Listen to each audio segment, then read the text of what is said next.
of head-on collision of two manganese haulage trains in the western region.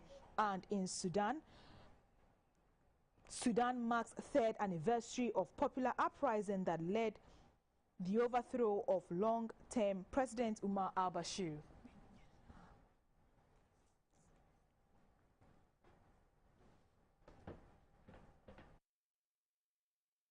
The news in detail now.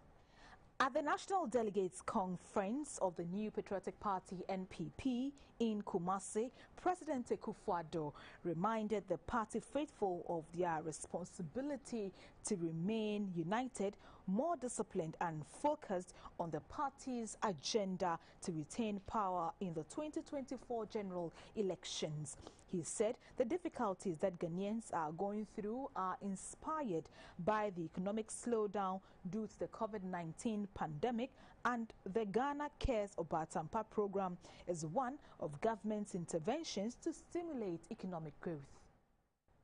So many of the programs that we brought, we thought about them when we were in opposition.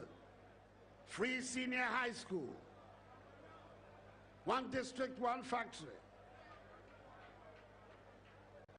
one village, one dam,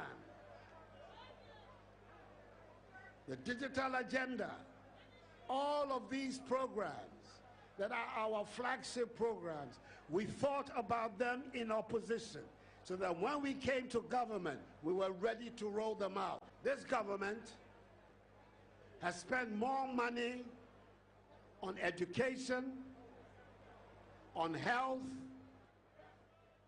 on industry, agriculture, infrastructure, particularly our roads, than any government in the Fourth Republic. Let me repeat it. We have spent more money on improving the circumstances of our people in education, in health, in industry, in agriculture, in the digital economy than any government of the Fourth Republic. And I'm very proud that we've led the government that has brought this level of achievement to our country.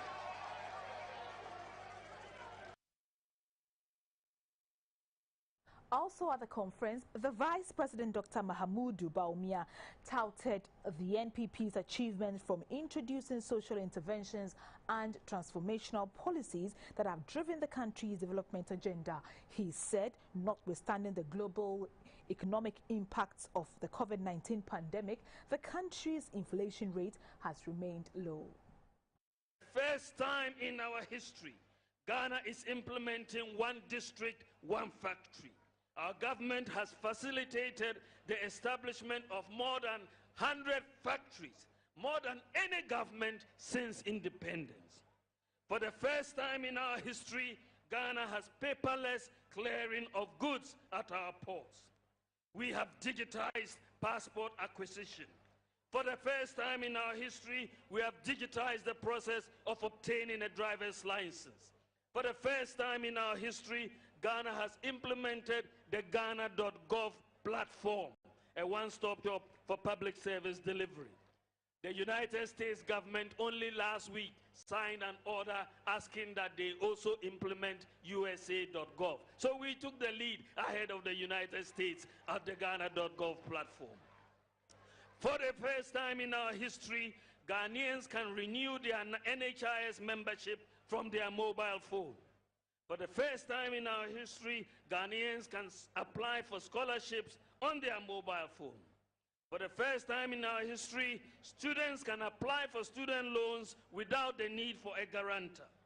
For the first time in our history, government is implementing a pension scheme for cocoa farmers.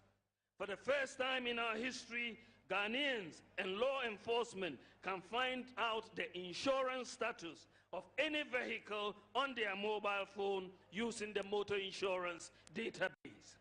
For the first time in our history, Ghanaians were provided free electricity for lifetime consumers for a year during the COVID-19 pandemic. For the first time in our history, Ghanaians were provided 50% reduction in electricity tariffs for non-lifeline consumers for a whole year during the height of the COVID-19 pandemic. For the first time in our history, Ghanaians were provided free water for a year during the height of the COVID-19 pandemic.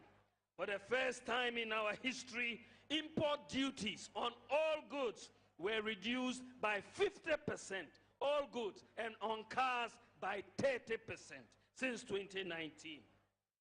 For the first time in our history, government has provided free Wi-Fi to 700 senior high schools, 42 colleges of education, and 30 public universities.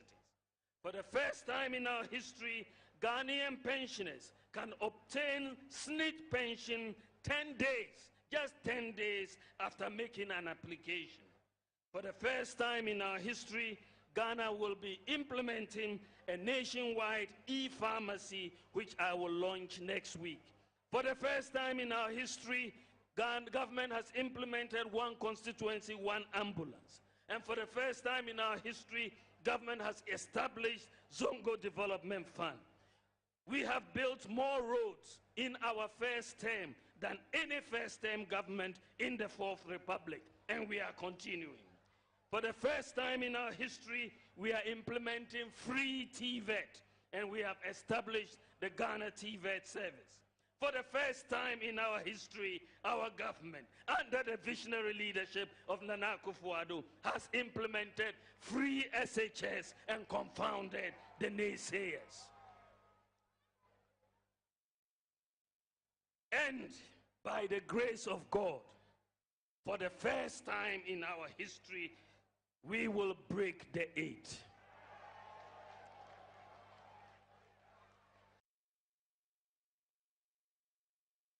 Away from the delegates conference, the ECOWAS Multinational Maritime Coordination Center Zone F has warned of impending piracy attacks on ships from the eastern waters of Ghana to south of Lagos, Nigeria. The warning alert said the general area covers about 672 square miles and about 93 nautical miles offshore Tema. It says all vessels transiting the demarcated area of the Gulf of Guinea area must be extra vigilant, maintain sharp anti-piracy lookout, and report any suspicious activities of skiff boats movement to the authority for prompt action.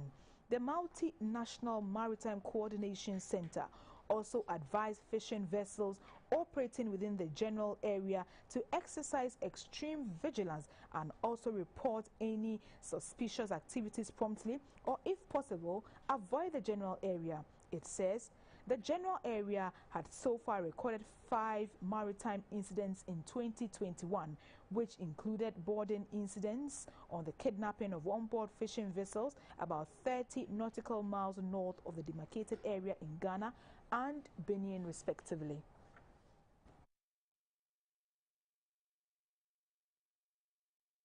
The Ministry of Roads and the Ministry of Railways Development says a committee will be set up to investigate the head-on collision of 2 manganese haulage trains, resulting in the death of 4 persons at Wasa-Manso in the Western region.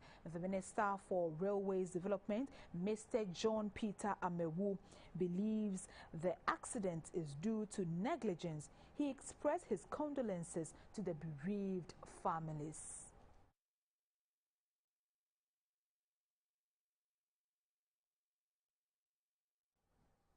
A ceremony to award outstanding literary achievements by Ghanaian writers has taken place in Accra. The Ghana Association of Writers says it is important to celebrate the efforts and achievements of individuals and institutions that continue to exemplify distinction in promoting Ghanaian literature. And for the Ghana Association of Writers, this is a critical role in developing the nation. The awards are named after illustrious sons of the land, such as Ama Ata Eidu for short story category, Kofi Awono for creativity non-fiction category, and Ifwa Sutherland for children's poetry category, whose enduring contribution to developing literature in Ghana will always be cherished. The awards had 8 categories, and also a number of achievement awards and distinguished service awards were conferred on notable personalities who have distinguished themselves in Ghana's literary space. The chief executive of the Ghana Chamber of Bulk Oil Distributors, Mr. Senyor Hossi, said it appears that as a people, we have lost the sight of positives of writing and are therefore not promoting it enough. For this reason, we are not celebrating it enough. He said we need to urgently redefine who a writer is in a manner that assures and defines quality. He encourages writers to publish their works online as e-books to reach the vast global market through a website like Amazon. GAO should set up an online publishing firm. I know you're trying with Adinkra schools, but we need an online publishing firm. Reviewing literary works, publishing them, and liaising with various international platforms to promote Ghanaian literature. The lower cost of online operations provides a perfect opportunity for GAO to leverage its brand into a powerhouse.